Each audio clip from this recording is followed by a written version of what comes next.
Răbdarea unei femei este ca un ocean fără margini.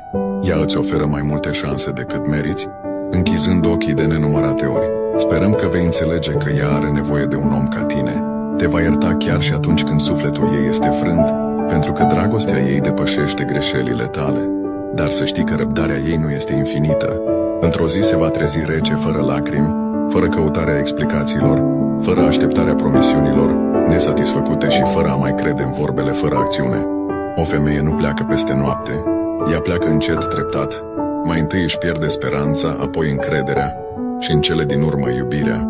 Într-o zi vei căuta acea femeie care era dispusă să facă orice pentru tine și vei descoperi că s-a transformat într-o amintire. Abia atunci vei înțelege cât de mult ai pierdut. Vei realiza că iubirea ei nu poate fi înlocuită. Răbdarea ei era imensă, dar nu fără limite.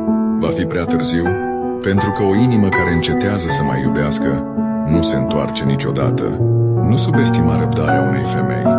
Nu abuză de iubirea ei, pentru că iubirea adevărată nu este despre câte șanse primești, ci despre cât de mult ești dispus să le apreciezi.